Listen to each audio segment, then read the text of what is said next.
तो hello student, आज की क्लास में हम लोग पढ़ने वाले हैं प्रेजेंट परफेक्ट टेंस। इसके पहले हम लोगों ने प्रेजेंट इंडेफिनिट और प्रेजेंट कंटिन्यूअस टेंस को पढ़ा हुआ है। आप अगर वो क्लासेस नहीं देखे हैं तो डिस्क्रिप्शन में लिंक है, आप ओपन करके देख सकते हैं। तो चलिए बिना देर करते हुए प्रारंभ करते हैं प्रेजेंट परफेक्ट टेंस को। सबसे पहले आप देखिए, प्रेजेंट परफेक्ट टेंस जो होता है उसकी पहचान होती है किसी भी वाक्य के अंत में चुका है, चुकी है, चुके हैं ऐसे शब्द आपको दिखाई दे, या तो या हूँ, ई हूँ, आ है, ई है, इस तरीके के वर्ड दिखाई दे। आ है, ई है का मतलब जैसे वह गया है। देखिए यहाँ पे या है, या तो आप ऐसे सेंस निकालिए कि आ है, ई है की जगह पे गया है, गई है, गए हैं, ऐसे भी शब्द आ जाए तो आप समझिए कि वह जो टेंस होगा वह प्रेजेंट परफेक्ट टेंस में होगा। बात समझ में आई होगी। तो लास्ट में देखिए, चुका है, चुके हैं, चुके हो, चुका है, गया है, चुके हैं, गए हैं, ए है, आया रहा है। यहाँ पे या है, यहाँ पे देखा, देखा, आ है, तो यहाँ पे आ है, आया है। तो इसका मतलब ये कि किसी भी सेंटेंस के, किसी भी वाक्य के अंत में हमको अगर ये दिखाई दे चुका है, चुकी है, चुके हैं, या है, ई है, आ है, तो आप वहां पे प्रेजेंट परफेक्ट टेंस यूज करेंगे। अब आगे बढ़ते हैं। इस टेंस में सबसे पहले जो सब्जेक्ट यूज होगा तो ठीक है, सब्जेक्ट के बाद हमको सब्जेक्ट के अनुसार ही हैज या सब्जेक्ट के अनुसार ही हैव का यूज करना पड़ेगा। और उसके बाद जो मेन वर्ब होगा उसमें हम लोगों को लगाना है वर्ब की थर्ड फॉर्म। जिस भी वाक्य के अंत में चुका है, चुकी है, गया है, गई है, जिसमें भी चुका है, चुकी है के पहले जो शब्द आया रहता है उसी को हम लोग थर्ड फॉर्म में बनाते हैं। जैसे यहाँ पे खा चुका है, चुका के पहले क्या आया, खाना, तो इसको थर्ड फॉर्म में बनाएंगे। चुका के पहले क्या आया है, पढ़ना, इसको थर्ड फॉर्म में बनाएंगे। चुका के पहले क्या है, खेलना, इसको थर्ड फॉर्म बनाएंगे। तो ये जो थर्ड फॉर्म होता है ये हमेशा चुका है, चुकी है, गया हूं, गए हैं कि पहले जो आता है उसको। अब ये गया, या है, यू ही, ये तो खुद ही जुड़ा रहेगा। देखिए गया है तो गया ही क्या हो जाएगा, थर्ड फॉर्म। यहाँ पे क्या है, जाना, तो चुका है के पहले जा आया है तो जाना थर्ड फॉर्म में हो जाएगा। गए हैं तो यहाँ पे आ गए हैं, आना है तो यहाँ पर आपका क्या हो जाएगा, थर्ड फॉर्म आ। तो इस तरीके से आप इस बात को समझने की कोशिश करेंगे और आपको ये अब तक क्लियर हो गया होगा कि यहाँ पर जो सब्जेक्ट होगा उसके अकॉर्डिंग हमको हैज लगाना है, उसी के अकॉर्डिंग हैव लगाना है। अब किसके किसके साथ हैज लगता है, किसके साथ हैव लगता है, यहाँ पे ध्यान से आप देख सकते हैं। हैज, ही, सी, इट और जो नेम होंगे उनके साथ, और जितने भी सिंगुलर नाउन या प्रोनाउन होंगे सबके साथ हमको हैज लगाना है। और आई, इस बात को याद रखिएगा, आई सिंगुलर होते हुए भी आई के साथ हैव लगता है। तो आई, वी, यू, दे और जितने भी प्लूरल सब्जेक्ट होंगे उनके साथ हम लोगों को हैव लगाना है। इतनी सी बात समझ में आ गई होगी। तो अब समझते हैं इसके आगे कि किस तरीके से इसको ट्रांसलेट किया जाए। सबसे पहले यहां पे देखिए लिखा हुआ है मैं खा चुका हूं। आप अंत में देखिए लिखा हुआ है चुका है, चुकी हूं। तो जब भी चुका है, चुकी है आता है तो उसकी पहचान हम लोग करते हैं प्रेजेंट परफेक्ट टेंस से। ये प्रेजेंट परफेक्ट टेंस में तो सबसे पहले हमको लिखना है सब्जेक्ट। सब्जेक्ट क्या है, मैं का मतलब क्या, आई। अब देखिए आई के अकॉर्डिंग क्या लगाना है, हैव, क्योंकि अब सब्जेक्ट के बाद हैज या हैव आएगा तो इन दोनों में से कौन सा लगाएं। तो यहाँ लिस्ट में से आप देखिए आई है यहाँ पर, तो आई के अकॉर्डिंग क्या लगता है, हैव, तो इसलिए आई के साथ क्या लगा देंगे, हैव। ठीक है, मैं चुका हूं बन गया। बचा क्या, इसके बाद वर्ब की थर्ड फॉर्म बनाना है। अब बचा क्या है, खाने के लिए, तो ईट का सेकेंड फॉर्म होता है ईटेन। और उसके बाद अब उसमें कुछ नहीं बचा है तो फुल स्टॉप कर देंगे। अगर ऑब्जेक्ट आएगा तो ऑब्जेक्ट लिखेंगे, या अदर कोई पार्ट ऑफ स्पीच आएगा तो लिखेंगे, लेकिन यहाँ पे कुछ नहीं आया, कंप्लीट हो गया, तो आई हैव ईटेन जो हो जाएगा मैं खा चुका हूं।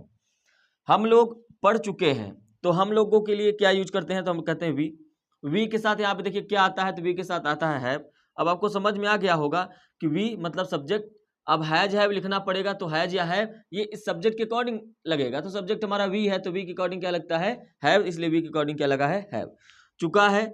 अब यहाँ पे थर्ड फॉर्म किसको लगाना है, पढ़ने के लिए रीड, रेड और रीड। तीनों जो फॉर्म होता है वो सेम होता है रीड का, लेकिन जो वर्ब की सेकेंड फॉर्म होती है उसे हम लोग रेड पढ़ते हैं।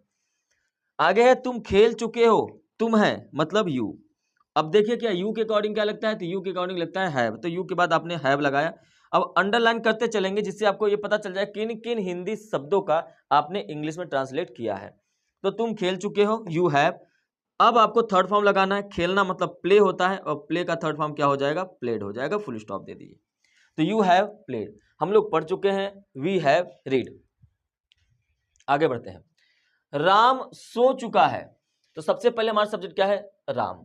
तो राम हमने लिखा। अब देखिए नेम के साथ क्या लगता है? नेम के साथ हैज लगता है, तो राम के साथ हम लोग क्या लगा देंगे? हैज।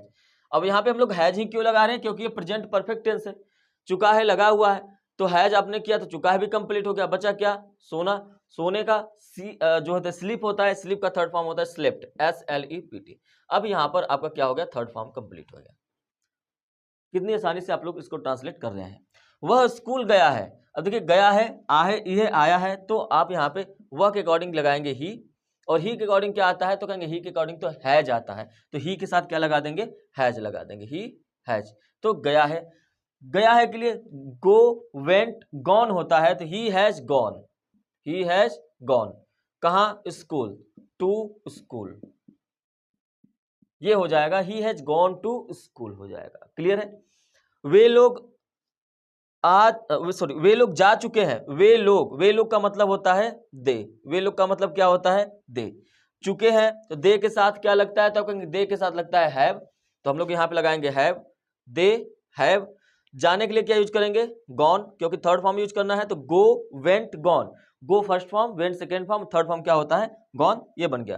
किसी भी शब्द का इंग्लिश नहीं बचा है तो दे हैव गॉन हो जाएगा। लड़के आ गए हैं। लड़के मतलब बॉयज, तो द के साथ लिखेंगे द बॉयज। अब ये प्लूरल में है, बॉयज ना प्लूरल में हो गया। अब जब यहाँ पे आप पढ़िए लड़के आ गए हैं, कितने लड़के? एक ही लड़का आया होता तो आप बोलते कि लड़का आ गया है, लेकिन लड़के आ गए मतलब एक से ज्यादा है, एक से ज्यादा मतलब प्लूरल है, और प्लूरल के साथ क्या लगता है? हैव लगता है, इसलिए द बॉयज के साथ क्या लगाएंगे? हैव लगाएंगे। ये हो गया आ गए हैं। अब यहाँ देखिए गए, यहाँ पे अब जब गया था तो गॉन, लेकिन यहाँ पे गए हैं तो गॉन नहीं, बल्कि यहाँ पे आने के लिए लिखा गया है कि लड़के आ गए हैं, गए नहीं है, आ गए हैं मतलब आए हैं। तो आप इसको ऐसे भी लिख सकते हैं, लड़के आए हैं। तो लड़के आ गए हैं, दे हैव कम का तीनों फॉर्म सेम ही होता है, फर्स्ट फॉर्म, सेकेंड फॉर्म और थर्ड फॉर्म तीनों सेम होता है। उम्मीद है कि ये बात इतना आपको ट्रांसलेशन समझ में आया होगा। यहाँ पर दो लिखा हुआ है, इसको देखिए, मैंने उसे देखा है। मैंने मतलब आई, आई के साथ अब आप क्लियर हो गया होगा कि आई के साथ हम लोग लगाते हैं हैव, तो आई के साथ क्या लग जाएगा? हैव लग जाएगा। हैव जैसे ही लगा आ है, ई है, कंप्लीट हो जाएगा।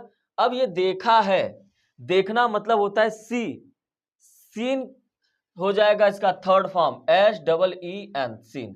अब बचा है उसे, उसे के लिए आप क्या यूज करेंगे? उसे के लिए आप यूज करेंगे हिम, ठीक है। अगर वो गर्ल होगी तो हर का यूज करेंगे, ऑब्जेक्ट। सूर्य अस्त हो गया है, द सन, सूर्य अस्त हो गया है। अस्त होना मतलब होता है, अस्त होना मतलब सेट, थर्ड फॉर्म हो जाएगा। तो यहाँ पे द सन सब्जेक्ट हो गया। सब्जेक्ट के बाद हमको हैज हैव चाहिए। सन हमारा सिंगुलर है, एक ही तो सूर्य है, सिंगुलर के साथ क्या लगाएंगे? हैज लगाएंगे, तो यहाँ पे लिखेंगे हैज। अस्त हो जाना एक ही चीज है, गया है अलग चीज नहीं है, अस्त हो जाना ही एक ही चीज है, इसलिए इसके लिए थर्ड फॉर्म होता है सेट का यूज करेंगे। द सन हैज सेट, क्या हो जाएगा? The sun has set. Clear है? तो यहां पर आपने देखा किस तरीके से अफर्मेटिव सेंटेंस हम लोग बनाए हैं। अब इसके विषय में थोड़ी सी जानकारी ले लेते हैं कि प्रेजेंट परफेक्ट टेंस का यूज हम लोग कहां पे करते हैं। देखिए जब भी कोई भी ऐसा एक्शन जो पास्ट टाइम से स्टार्ट हुआ हो, है ना, और उसका जो इफेक्ट है कंप्लीट होने के बाद प्रेजेंट में रहे। मैं खा चुका हूं, वो अब खा चुका है, खाने का काम कंप्लीट हो चुका है। हम लोग पढ़ चुके हैं, पढ़ने का काम कंप्लीट हो चुका है, मतलब पास्ट टाइम में कंप्लीट हो चुका है, लेकिन उसका जो इफेक्ट है, उसका जो प्रभाव होता है वो प्रेजेंट टाइम में है, इसलिए प्रेजेंट परफेक्ट टेंस का यूज होता है। लेकिन वो अलग बात है कि अगर कोई पास्ट एडवर्बियल टाइम जुड़ जाए, मैं सोमवार को खा चुका हूं, तो ये पास्ट इंडेफिनिट टेंस हो जाता है। इसके लिए हम लोग अभी आगे पढ़ेंगे कि ऐसा क्यों होता है, ठीक है। तो अभी तक जो मैंने बताया उम्मीद है कि वो आपको समझ में आया होगा। अब आगे बढ़ेंगे और आप अब सीखेंगे कि किस तरीके से ये प्रेजेंट परफेक्ट टेंस और पास्ट इंडेफिनिट टेंस में कन्वर्ट हो जाएगा, इसको समझते हैं। यहां पर एक छोटी सी डाउट रहती है कि प्रेजेंट परफेक्ट टेंस और पास्ट इंडेफिनिट टेंस में, वो मैं आपको बताने जा रहा हूं। बिल्कुल पेशेंस के साथ ध्यान से सुनेंगे तो चीजें क्लियर हो जाएंगी। बहुत सारे बच्चों का ये डाउट रहता है, इसलिए इस डाउट को क्लियर करने के लिए मैं यहाँ पर इसको मेंशन कर दे रहा हूँ, क्योंकि आगे जैसे जैसे हम टेंस में बढ़ेंगे तो ये बताने का मौका जल्दी नहीं मिलेगा, ठीक है, क्योंकि पास्ट इंडेफिनिट टेंस में एक बार इसको मैं फिर से बता सकता हूँ, लेकिन पास्ट इंडेफिनिट टेंस खुद ही एक लंबा टॉपिक है, उसमें बहुत सारी चीज़ें हैं।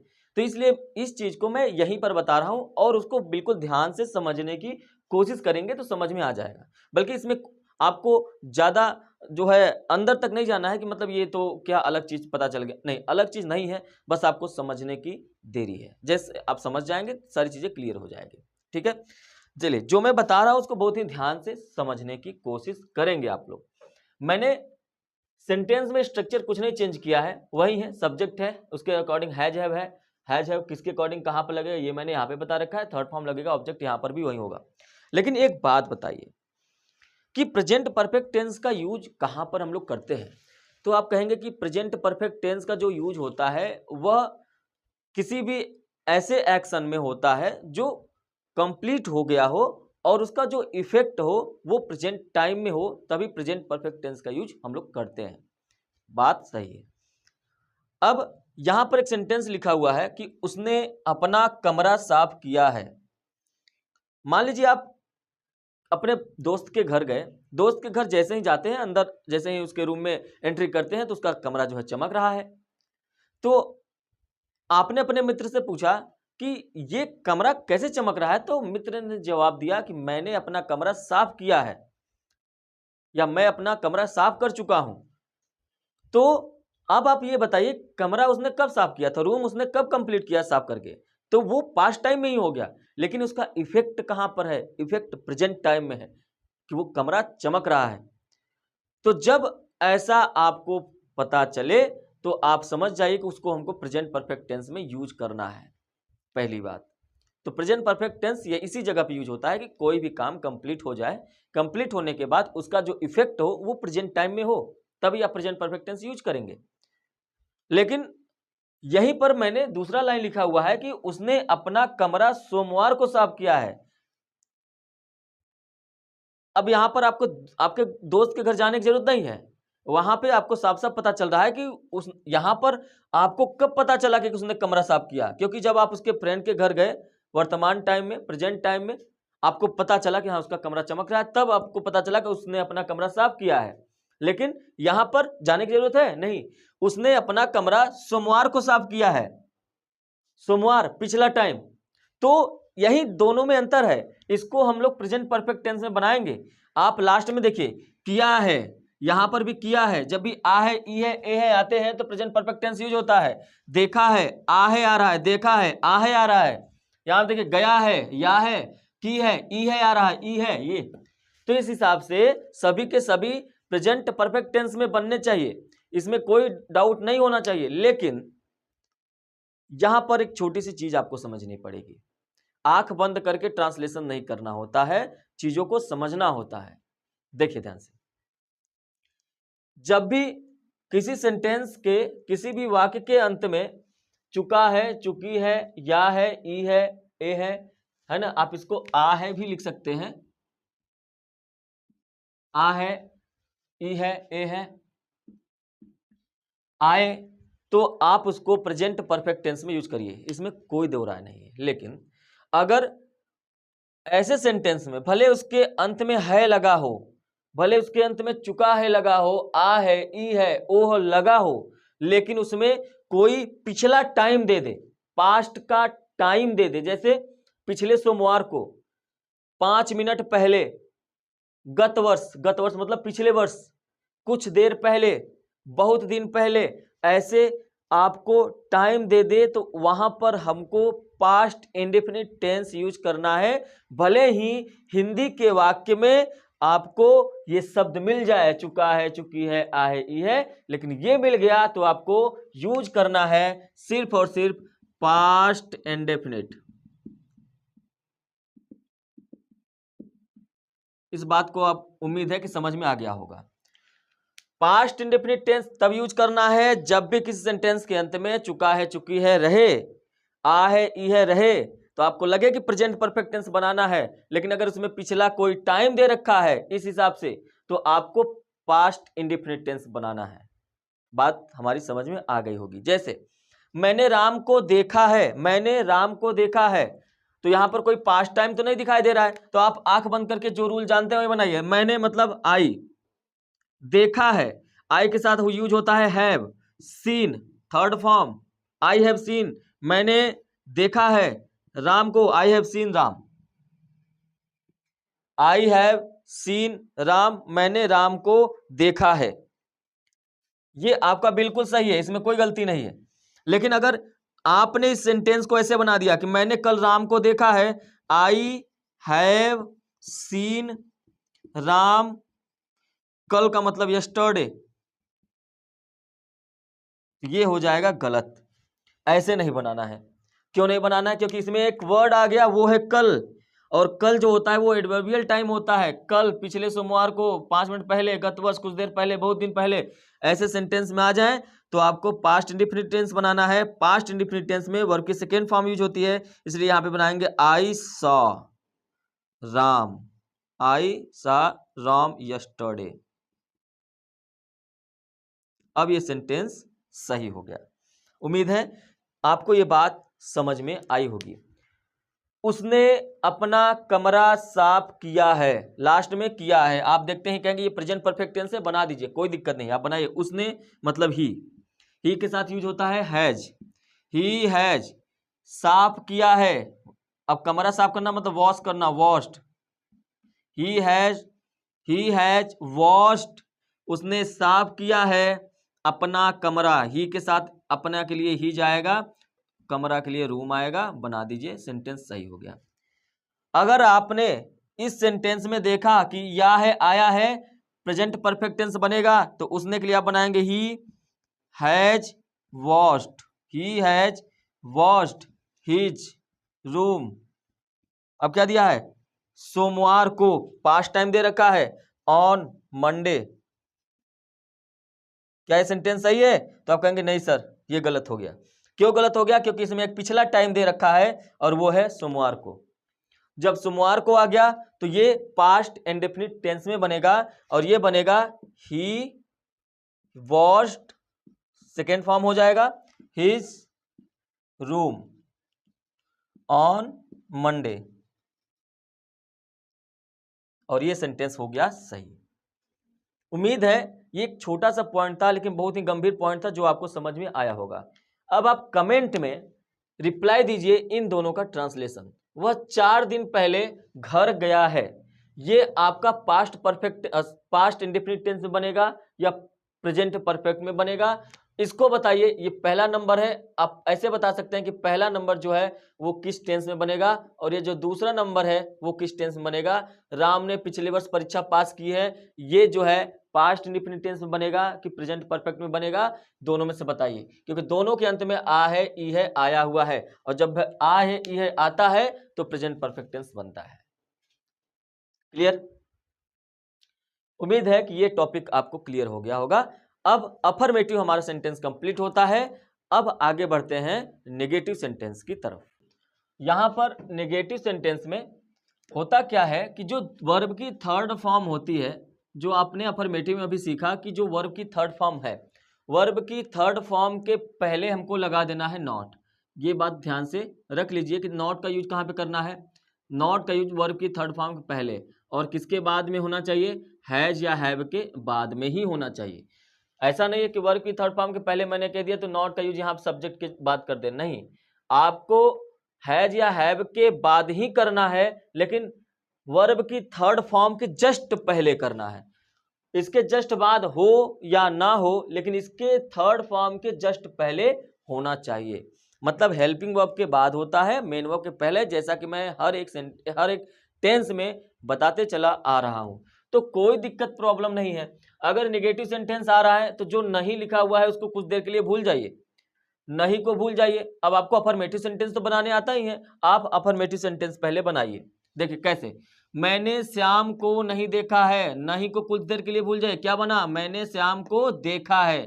तो मैंने मतलब आई के साथ क्या यूज होता है? हैव। आई के साथ क्या होता है? हैव। उसके बाद देखा है, वर्ब की थर्ड फॉर्म आएगा सीन। ठीक है, आई हैव सीन श्याम को, श्याम, आई have scene Shyam, full stop. लेकिन बचा क्या, नहीं। नहीं का यूज कहां पे करना है, थर्ड फॉर्म के पहले। थर्ड फॉर्म ये रहा, इसके पहले आप लोग लगा दीजिए नॉट। बात आपको समझ में आ गई होगी। I have not seen Shyam, मैंने श्याम को नहीं देखा है। अगला है, उसने मेरी मदद नहीं की है। उसने मतलब ही के साथ यूज होता है हैज, और उसके बाद मदद मतलब होता है हेल्प्ड। थर्ड फॉर्म हो गया, इसके बीच में क्या लगा देना है, नॉट। किसके लिए, नहीं के लिए। ही हैज नॉट हेल्प मेरी मतलब me, he has not help me, उसने मेरी मदद नहीं की है। हम लोगों ने इस पेड़ को नहीं काटा है। हम लोगों ने मतलब वी के साथ हैव, वी हैव। नॉट आया है, नहीं आया है, तो हेल्पिंग वर्ब के बाद, हैव के बाद, मेन वर्ब के पहले, तो हैव के बाद नॉट। अब थर्ड फॉर्म लगाना है, काटना, कट हो जाएगा। कट फर्स्ट फॉर्म भी होता है, कट सेकेंड फॉर्म भी होता है, कट थर्ड फॉर्म भी होता है। तो वी हैव नॉट कट इस पेड़ को, this tree, we have not cut this tree, मैंने इस पेड़ को नहीं काटा है। सूर्य अस्त नहीं हुआ है। सूर्य दुनिया में अकेला है, इसलिए इसके पहले द लगाएंगे। द सन अकेला है, सिंगुलर है तो हैज। अस्त मतलब सेट, थर्ड फॉर्म सेट हो गया। नहीं के लिए लगा दीजिए नॉट। नॉट यहाँ पे क्यों लगा, क्योंकि वर्ब की थर्ड फॉर्म के पहले, हेल्पिंग वर्ब के बाद, हैज के बाद, हैव के बाद, और वर्ब की थर्ड फॉर्म के पहले नॉट का यूज होता है। अब आपको समझ में आ गया होगा कि नॉट का यूज हम लोगों को कहां पे करना है। शिक्षक नहीं आए हैं, तो शिक्षक मतलब द टीचर सिंगुलर है ना, सिंगुलर के साथ हैज। आना मतलब कम, तीनों फॉर्म सेम ही होता है। थर्ड फॉर्म के पहले लगाएंगे नॉट। कुछ बचा, शिक्षक मतलब द टीचर, आए हैं कम हो गया, नहीं के लिए नॉट लगा दिया गया, सब कंप्लीट हो गया। The teacher has not come. बच्चे स्कूल नहीं गए हैं, बच्चे मतलब चिल्ड्रेन, द चिल्ड्रेन। अभी आपको थोड़ा सा डाउट हो रहा होगा कि द का यूज हम लोग क्यों कर रहे हैं। देखिए, द का जो यूज आपको सीखना है वो आर्टिकल वाला चैप्टर जो मैंने पढ़ा रखा है, आप उस क्लास को देख लीजिए, समझ में आ जाएगा कि क्यों यहाँ पे द का यूज हो रहा है। अब इसी क्लास में अगर मैं द क्यों लगा हुआ है बताता चलूंगा तो क्लास लंबा हो जाएगा, और मैं नहीं चाहता कि क्लास लंबा हो जाए। द चिल्ड्रेन मतलब बच्चे, प्लूरल में है तो प्लूरल के साथ हैव लगता है, तो यहाँ पे लगाइए हैव। उसके बाद गए हैं मतलब गो का थर्ड फॉर्म होता है गॉन। नहीं लगा है, नॉट थर्ड फॉर्म के पहले लगाना है, लगा दिया हमने। कहाँ नहीं गए, स्कूल हो जाएगा। तो ये बन गया the children have not gone school. मैंने मतलब आई के साथ क्या यूज होता है, हैव। देखा है, देखना मतलब सी, और इसका थर्ड फॉर्म सीन। नहीं भी आया है, थर्ड फॉर्म के पहले लगाएंगे नॉट, हमने नॉट लगा दिया। क्या नहीं देखा है, Taj Mahal. I have not seen Taj Mahal. तो किस तरीके से नेगेटिव सेंटेंस बनता है आपको अच्छे समझ में आ गया होगा। अब आगे बढ़ते हैं और इंट्रोगेटिव सेंटेंस को देखते हैं। इंट्रोगेटिव सेंटेंस का मतलब होता है इंट्रोगेट करना, प्रश्नों को पूछना। और अगर इसके पहले के टेंस आपने पढ़ा हुआ है, चाहे इंडेफिनिट टेंस हो चाहे कंटिन्यूअस टेंस हो, अगर आपने पढ़ा है तो ये मेरी गारंटी है कि ये सब आपको समझ में आ रहा होगा और आएगा भी। और अगर नहीं देखा है तो ये रिक्वेस्ट है कि आप जाके present indefinite tense, present continuous tense को पढ़ के तब इस क्लास को अटेंड करिए। इसका रीजन ये है क्योंकि मैंने एक ही रूल बताया हुआ है नेगेटिव के लिए, एक ही रूल मैंने बताया हुआ है इंट्रोगेटिव के लिए। बार बार कोई स्ट्रक्चर, कोई भी कुछ भी नहीं रटना है आपको, एक स्ट्रक्चर है, उसी बेस्ड पूरा का पूरा टेंस आपका सेंटेंस जो है चेंज हो जाएगा। ठीक है, तो अगर आप कंटिन्यू क्लास देखते हुए आएंगे तो यहां तक आपको कोई डाउट नहीं रहेगा। लेकिन फिर भी अगर डायरेक्ट आप इसी क्लास पे आए हैं तो भी मैं पूरा कोशिश करता हूं आपको समझ में आए। चलिए अब बिल्कुल ध्यान से देखिए, इंट्रोगेटिव सेंटेंस में होता यह है कि जो हमने सेंटेंस अफर्मेटिव में बनाया था, क्या बनाया था, सब्जेक्ट प्लस हैज या हैव प्लस वर्ब की थर्ड फॉर्म प्लस ऑब्जेक्ट, यही सब बनाया था मैंने। तो होता यह है कि जब इंट्रोगेटिव सेंटेंस आता है, ध्यान से मेरी बात समझिए, आपको यहां पर इस बात में कोई कंफ्यूजन नहीं रखना है कि इंट्रोगेटिव यस या नो टाइप, WH टाइप या डबल इंट्रोगेटिव, इंट्रोगेटिव नेगेटिव, ये सब दिमाग में नहीं रखना है, निकाल दीजिए, फेंक दीजिए उसको। अपने दिमाग में बस ये रखना है कि इंट्रोगेटिव का मतलब होता है ये जो हेल्पिंग वर्ब है ना, इस हेल्पिंग वर्ब को उठाकर सब्जेक्ट के पहले रख देना। कहां पर रख देना? सब्जेक्ट के पहले। बाकी जो जैसे है तो वर्ब की थर्ड फॉर्म, ऑब्जेक्ट जैसे है वैसे ही रहने देंगे। कैसे रहने देंगे? जैसे है वैसे ही रहने देंगे। यहां पर देखिए, समझिए, हैज हैव को उठाकर सब्जेक्ट के पहले रख देना आपका कहलाता है इंट्रोगेटिव। बस इसी बात को दिमाग में रखिए और आगे बढ़ते हैं, ट्रांसलेट करते हैं और आपको बताते हैं। अगर आपको ये बात समझ में आ गई कि सब्जेक्ट के पहले हेल्पिंग वर्ब को रखना ही इंट्रोगेटिव सेंटेंस कहलाता है तो अच्छी बात है। देखिए, सबसे पहले लिखा हुआ है कि क्या तुमने राम को पीटा है। हमारा काम क्या है कि इंट्रोगेटिव में हैज हैव को पहले रखना है। तुमने का मतलब क्या होता है? यू। तुमने का मतलब क्या होता है? यू। इंट्रोगेटिव सेंटेंस है, यू के अकॉर्डिंग क्या लगता है? हैव। तो सब्जेक्ट के पहले ही क्या रख देना? हैव। तो हैव यू। क्लियर? तो हैव यू क्लियर हो गया। अब इसके बाद क्या आता था? थर्ड फॉर्म ना आता था, तो इसके बाद हम थर्ड फॉर्म किसका? पीटा है। पीटना मतलब बीटेन हो जाएगा। बीटेन किसको? राम को। यहां पर लिखिए राम, इंट्रोगेटिव मार्क लगाइए। Have you beaten Ram? क्या तुमने राम को पीटा है? इसके बाद है क्या वे लोग यहां आए हैं। क्या वे लोग यहां आए हैं? क्या आया है? इंट्रोगेटिव सेंटेंस है। इंट्रोगेटिव सेंटेंस में हेल्पिंग वर्ब को मतलब हैज हैव को सब्जेक्ट के पहले रखना है। सब्जेक्ट है वे लोग, आप यहां पे लिखिए दे, और दे के अकॉर्डिंग लगता है हैव, और ये सब्जेक्ट के पहले रखना है, मतलब आप यहां पे स्टार्ट करिए हैव। क्या स्टार्ट करिए? हैव। तो हैव दे। अब आता है थर्ड फॉर्म। आना मतलब थर्ड फॉर्म कम हो जाएगा, कम, केम, कम। ठीक है, थर्ड फॉर्म हो गया। बचा है यहां। यहां का मतलब होता है हियर, और इंट्रोगेटिव मार्क लगा दीजिए। Have they come here? क्या वे लोग यहां पर आए हैं? बात समझ में आया? आगे है क्या बच्चे सो चुके हैं। क्या बच्चे, बच्चे मतलब चिल्ड्रेन, तो लिखिए द चिल्ड्रेन, प्लूरल में है, और प्लूरल के साथ क्या लगता है? हैव। तो स्टार्टिंग में ही हैव लगाइए क्योंकि ये इंट्रोगेटिव सेंटेंस है। क्या बच्चे, हैव द चिल्ड्रेन, चुके हैं, क्या सो चुके हैं। थर्ड फॉर्म लगाएंगे स्लेप्ट, इंट्रोगेटिव मार्क लगा दीजिए। Have the children slept? क्या बच्चे सो चुके हैं? बन गया, हो गया। आगे बढ़ते हैं। आपने यह काम क्यों किया है? इंट्रोगेटिव सेंटेंस है। आपने क्या देखा? इंट्रोगेटिव सेंटेंस है। इंट्रोगेटिव सेंटेंस है तो आपने मतलब यू। यू के अकॉर्डिंग क्या लगता है? यू के अकॉर्डिंग क्या लगता है? हैव। तो आप पहले लगा दीजिए हैव। क्या लगा देंगे? हैव। ठीक है, आपने क्या लगा दिया? हैव। तो अब क्या आएगा? थर्ड फॉर्म आएगा। थर्ड फॉर्म आएगा तो थर्ड फॉर्म कहाँ के किसके लिए आएगा? क्यों किया है मतलब करना।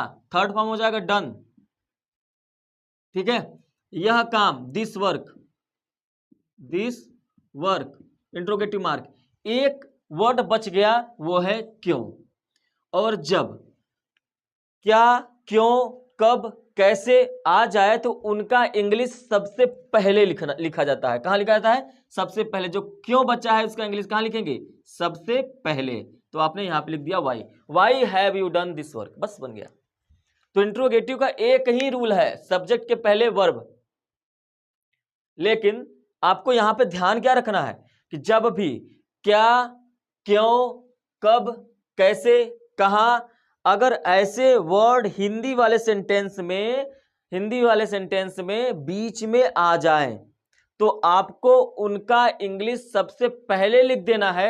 बाकी एक ही स्ट्रक्चर, सब्जेक्ट के पहले वर्ब, इंट्रोगेटिव सेंटेंस कंप्लीट। जैसे इस वाले सेंटेंस में देखिए, यहां पर भी तो क्या आया है और यहां पर भी क्या आया है, यहां पर भी क्या आया है, यहां पर भी क्या आया है, लेकिन यहां पर भी क्या के लिए वॉट नहीं लगा। यहां पर क्या के लिए वॉट नहीं लगा, यहां पर क्या के लिए वॉट नहीं लगा, लेकिन यहां पर क्या के लिए वॉट लगेगा। क्यों? क्योंकि यहां पर जो क्या आया है वो सेंटेंस के बीच में आया है। कहां आया? सेंटेंस के बीच में। जैसे यहां पर क्यों सेंटेंस के बीच में आया था तो सबसे पहले हमने क्या लिख दिया? वाई। तो यहां पर क्या आया है तो सबसे पहले क्या लिख देंगे? वॉट। और भूल जाइए, अब इसको भूल जाइए, अब इसको इंट्रोगेटिव बनाना है।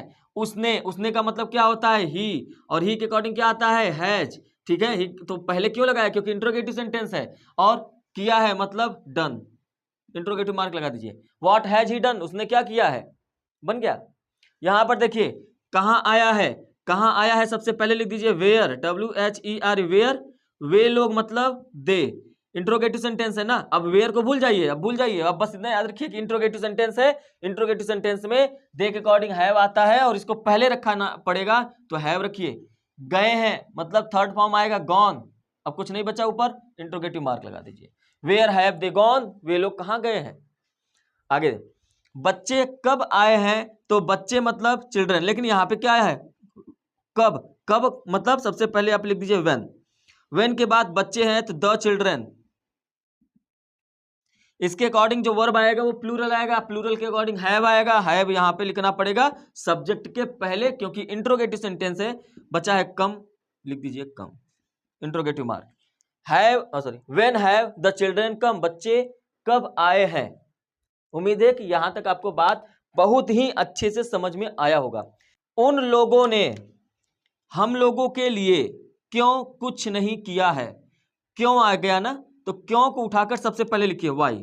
अब इससे पता चला कि इंट्रोगेटिव सेंटेंस है, लास्ट में इंट्रोगेटिव मार्क लगा रहता है हिंदी में, तो आपको पता चल जाएगा इंट्रोगेटिव मार्क है, इंट्रोगेटिव मार्क है तो हैज हैव को सब्जेक्ट के पहले रखिए। तो सब्जेक्ट क्या है, उन लोगों ने मतलब दे, और दे के अकॉर्डिंग क्या लगता है, दे के अकॉर्डिंग क्या लगता है, यहाँ पे दे है, दे के अकॉर्डिंग लगता है हैव, यहाँ पे लिखिए हैव, क्या लिखा आपने हैव। इसके बाद थर्ड फॉर्म आता है करना मतलब डन, लेकिन ध्यान रखेंगे कुछ नहीं तो नहीं आया है, यही बात आपको समझना पड़ेगा।